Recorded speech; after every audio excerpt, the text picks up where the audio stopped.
I've been a precious metals bug since 1971. And I own lots of gold and silver, and today some Bitcoin and even some Ethereum. And the reason I do that is very simple. It's not because I love gold, silver, Bitcoin, and all that. I just don't trust my government.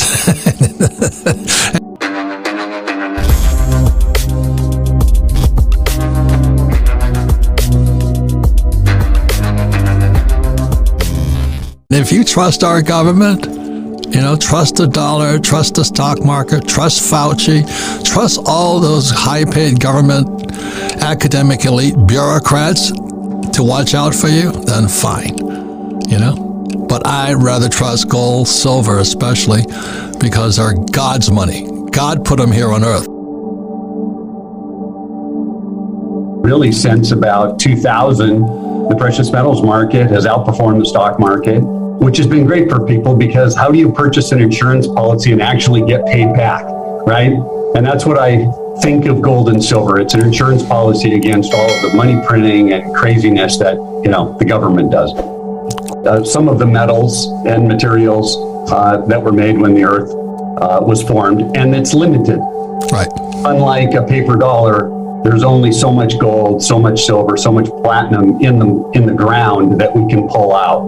So I think that's really, when I think about gold being around, for 5,000 years, I think people were as excited to find gold as they were about Bitcoin and Ethereum that you're talking about now. Back then, gold probably sounded much like, Bitcoin. Hey, we were using shells and rocks and trading food back and forth. And now we have this money that only has this limited supply.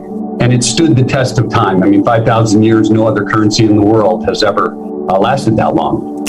I've traveled the world. What Kevin is saying about gold and silver, I have been to the top of the Andes looking for gold in these mines. I've been to Mongolia, chasing this place called the Checkerboard, looking for gold and silver. I still own a silver mine in Argentina, and I just bought into one of the largest gold mines in the world in Utah. So I am in the mining side. So people, are you into mining stock? I said, no, I'm into ownership. There's a difference. But if you want to buy mining stocks, again, the reason I don't trust mining stocks is because it's a stock. I want the real thing. I'm pretty hard-headed and hard-assed. I don't know what the CEO is going to do tomorrow or the next day that would influence the company stock more than just the metal price. They hedge a lot. When metal prices are up, they hedge. They did this in year 2000, and they were wrong. Gold was trading at 300 and went up to 600 and 900. They had to sell their precious metals at 350 because they had hedged the market wrong. So what's going on in the gold and silver market as far as supply and demand going? Well, gold's had a great little run through the pandemic. We saw an enormous amount of demand coming through from the pandemic. And that seems to be continuing here. And one of the reasons is that when you hear inflation's running at 7%, which we haven't seen for 44 years. The last time we saw inflation this high was 1978. And for all of your listeners, from 78 to 1980, it doubled again.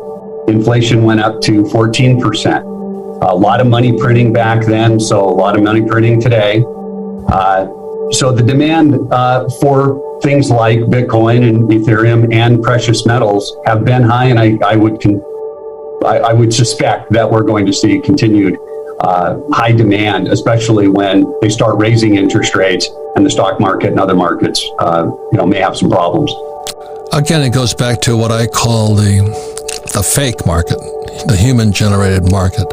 So you could say I have an option to buy 100 ounces of gold, but that's still an option. It's not the gold. Is that correct? Correct.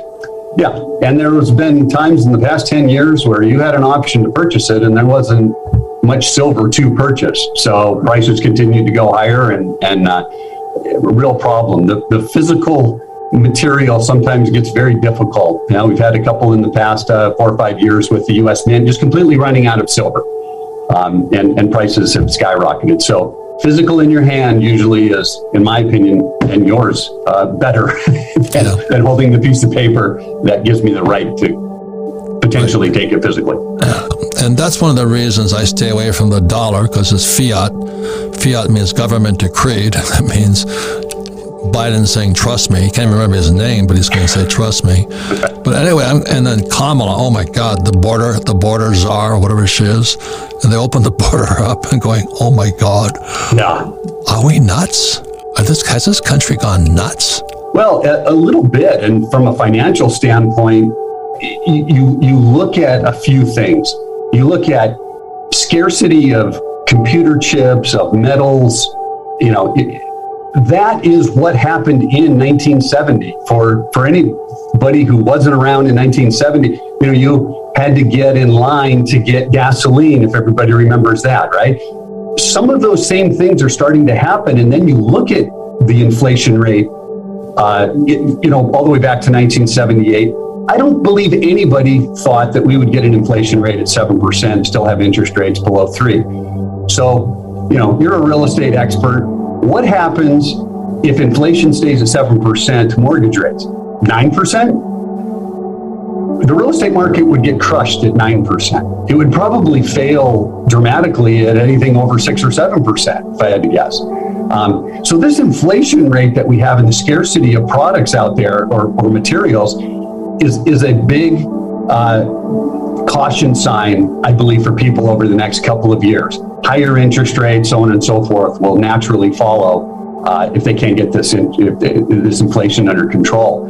Very positive for precious metals. I think positive for the crypto market. Probably inflation positive for the real estate market. Not so positive for stocks and bonds and some of the other areas that look like they're in bubble land.